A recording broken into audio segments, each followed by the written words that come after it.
金陵。老者惊喜地问：您的意思是，我的生门在金陵？对。林婉儿轻轻点了点头，道：看来你确实应该跟我一起去趟金陵了。老者忙问：小姐，我可以跟您一起去吗？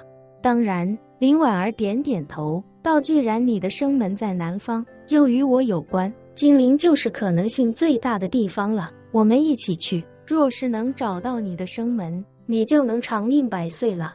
老者激动不已，口中虔诚道：谢谢小姐恩泽。说罢，颤颤巍巍便要下跪。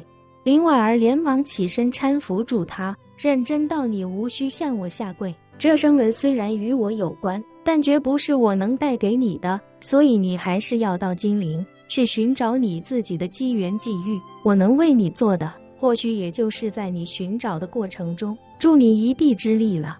老者忙不迭地点头，哽咽道：谢谢小姐，若能找到，便是在下命不该绝；找不到，在下这辈子也无憾了。好。林婉儿微微颔首，笑道：你能有这份心态就最好不过。说罢，他将9枚铜钱全部收起来，开口道：准备一下吧，我们尽快出发去金陵。老者忙道：小姐您先不用着急，您身份特殊，我还是提前让人先在金陵安排好一处住所，不必麻烦了。林婉儿笑道：如果我没记错的话，邱英山太太的祖籍便是金陵的，他们在金陵应该有些产业，我找他借一处房产暂住吧。老者恍悟道：英山兄啊，他最喜欢四处置业，早些年把南洋各地都买了个遍，后来干脆在全国全世界都买了不少。我前些年听他说，他在全世界大概有5000多套产业，金陵既然是他太太祖籍，那应该有不少产业。林婉儿点点头，邱家在没有分家之前是真正的南洋首富，拆分后虽然纸面数据落了一些，但实际资产在南洋依旧无人能及。说罢，他对老者说道：你给他打个电话吧，打通后我来跟他说，我这次来华夏路途曲折，每到一个地方换一台手机，最后一台手机在来燕京之前丢掉了。好。老者不假思索地说道：我这便打给他。说罢，他拿出自己的手机，从通讯录里找到邱英山的电话，拨了过去，同时打开了扬声器。很快，电话那头传来一个老者的声音，调侃道：孙之洞啊，孙之洞，你这老小子，2、3年没给我打电话了吧？今天怎有这个雅兴啊？孙之洞笑道：不瞒英山兄，我这2、3年可是遭大罪了，天天跟阎王爷斗智斗勇，委实没什么精力跟英山兄你多交流，还请英山兄见谅。对方讪笑一声：嗨嗨，看来大家都一样，到了这个岁数，都在跟阎王爷打得不可开交。孙之洞笑着说道：英山兄，我今日给你打电话，主要是有贵人要跟你聊聊。贵人？邱英山在电话那头好奇地问道：我这黄土都埋到发际线了，哪里还有什么贵人？孙之洞笑了笑道：让他亲自跟你说吧。说完，将手机毕恭毕敬地递到了林婉儿面前。林婉儿微微一笑，开口道：贵人2字我可不敢当。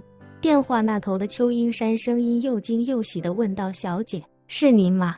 林婉儿嗯了一声，淡淡道：是我。天哪！邱英山惊呼道：小姐，您怎么去了之洞那里？林婉儿道：我有些私事，来请他帮忙。说完，便直入正题道：我打算去一趟金陵，可能需要在金陵住上一段时间，想问问你在金陵有没有宅院，能让我暂时落个脚。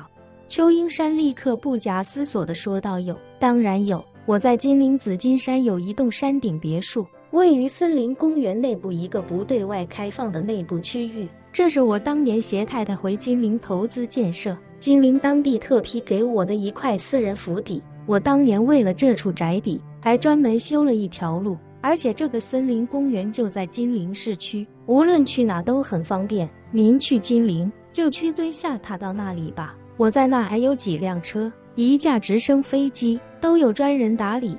林婉儿也不客气，开口道：好，你帮我安排一下吧，我大概下午就到。邱英山忙道：好的小姐，我这就安排。林婉儿道：对了，跟你的下人说一声，就说我是你的远房孙女，要在金陵读大学，所以你才把房子借给我暂住。邱英山恭敬的道：好的，小姐。林婉儿又道：还有，我是真的想在金陵找个大学读一读，我眼下也正好是读大学的年纪，你有资源吗？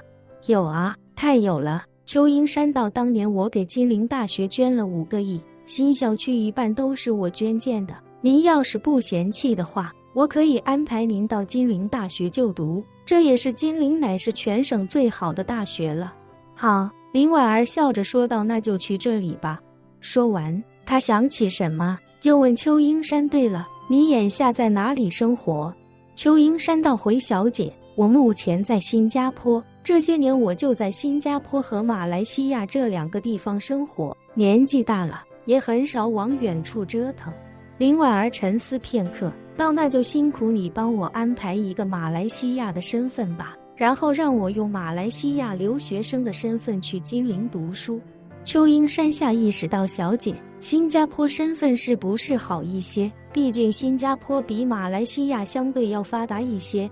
林婉儿道：你给我弄好新的身份，我得亲自过去一趟，再光明正大的飞一个来华夏的入境行程，所以我不想去新加坡，国家太小，管理太严，不便隐藏，容易暴露。邱英山忙道：好，那我就给您准备一个马来西亚身份。林婉儿想了想道：就从你们家远方亲戚里找一个合适的家庭把我安进去吧，然后把资料提交给金陵大学，让他们给我发一封录取通知书。邱英山恭敬道：好的，小姐，我来安排。这个身份您打算叫什么名字？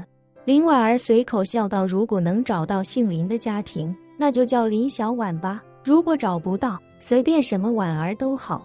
没问题。邱英山脱口道：我这就安排。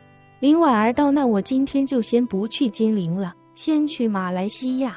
林婉儿很清楚，自己既然打算用一个留学生的身份，光明正大的到金陵生活，到金陵大学读书，然后守株待兔的等着叶晨出现，那就必须提前做好万全的证据链。起码自己要拿着马来西亚的新身份，从马来西亚坐飞机到华夏，完成一个官方的入境记录。否则的话，一旦自己与叶晨见面，叶晨怀疑起自己，随时就能查到自己没有入境记录。那样一来，叶晨恐怕就会识破自己，而自己用邱英山远房亲戚的身份，从马来西亚光明正大的去金陵，然后在金陵读邱英山捐赠过的大学，住邱英山在金陵的房产，一切也就显得顺理成章了。这时，电话那头的邱英山恭敬地说道：小姐，您让志栋给您安排一架飞机，直接从燕京飞马来西亚乔治城，我现在就动身飞过去等您。本期视频结束，欢迎订阅我的频道，这样就不会错过精彩内容。